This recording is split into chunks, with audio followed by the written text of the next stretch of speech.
Hello, good evening, and welcome. I'm John Lazarus with Stories Matter and D&E Publishing. Intelligence, talent, creativity. You won't need any of these things to succeed as a writer, so I want you to put them out of your mind. At its most basic, selling books is about sales, not literature. And selling books is no different than selling anything else, be it cars, Girl Scout cookies, or your dad's retirement watch. It's about market research, about getting your name out there, about not being afraid to use a little sex appeal. I'll teach you how to pump up those numbers and always be closing on this edition of Stories Matter.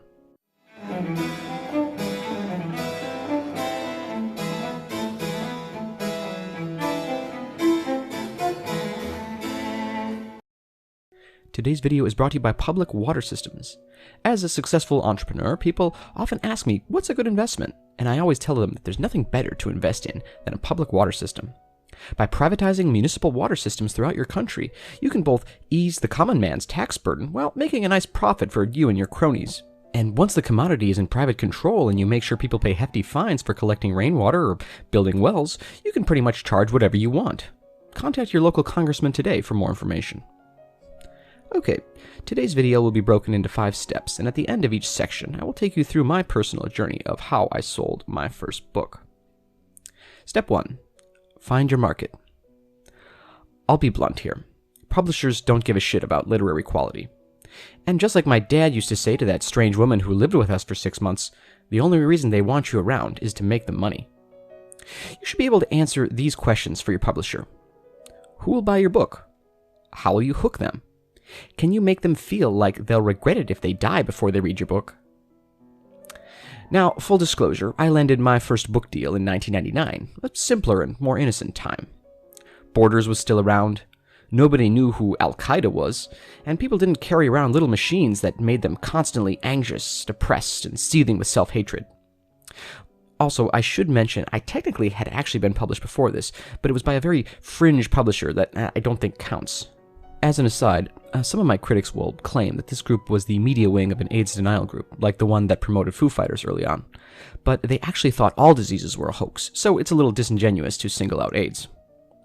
Anyway, my first real book deal with a company that actually had an office was in 1999.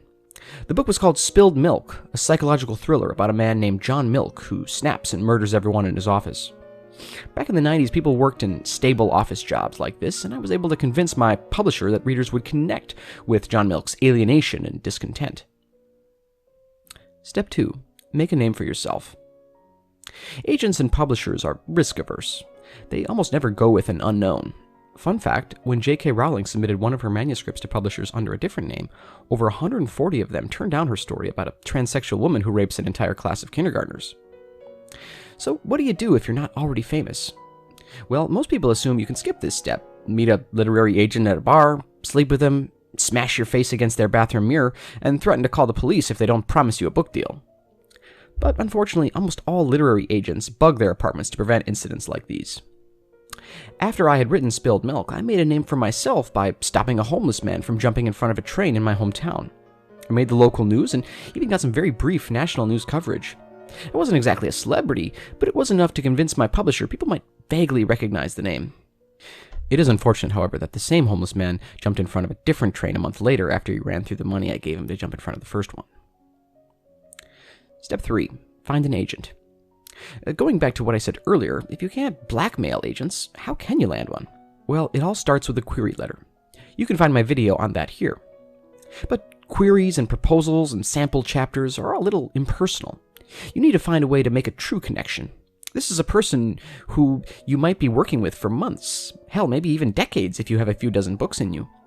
My first agent introduced me to my first and second wives at the same underground sex club, and he'd still be my agent today if he'd taken my advice and had someone always there to spot him when doing autoerotic asphyxiation. But how did I land him? Well, it wasn't by mailing a manuscript, and it wasn't by sending an email, which was all the rage in the late 90s. No, it wasn't the underground sex club where you're not allowed to use your real identity anyway. No, I met him at a writers' convention in upstate New York. These are great places to network. When nobody was looking, I started a small fire near his booth, and because I was ready and most writers are useless, I quickly put it out. One thing led to another, and 12 years later, I was a pallbearer at his funeral. Funny how life is sometimes. Step 4. Have a self-marketing plan. Repeat after me. Your book will not sell itself. It's true now, and it's always been true. Nobody would have read Moby Dick if Melville hadn't convinced Nyes to give away a free copy with every case of sperm oil. There's a lot of great information about building your author brand in this video here, but just to go over the basics, write an author tagline, network, and if you're really fucking ugly, develop your online platform as much as possible. Today, a marketing plan might involve some of these things: setting up a blog, promoting your book in advance on social media and in YouTube videos, tweeting inane ramblings at 3 in the morning, and so on. Things were different in 1999, but still might apply today. For Spilled Milk, my plan was to set up a book tour along the East Coast and put up some controversial billboard ads along the New Jersey Turnpike. Step 5. Choose the best deal. This section of the video will apply only to a very small minority of you, so if you're not completely confident, driven, and borderline delusional about your ability to succeed, you can skip to the end of the video. Okay, for those that stayed, you've got several different publishers vying for your attention. It's prom all over again, except this time won't end with you having to scrape your limo driver's brains off the pavement. Now, for a new author, a normal advance will be somewhere between $100,000 and $20. But you have to read the fine print. The biggest advance won't always earn you the most money. You can't forget to look at the royalty structure.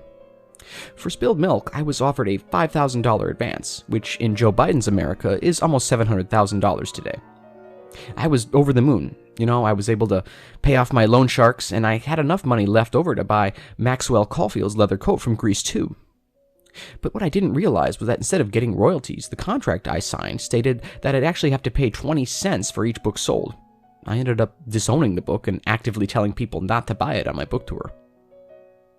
Well, that's all for today. Please don't forget to like and subscribe, and I'll leave you with this week's This Day in Literary History. See you on the next one.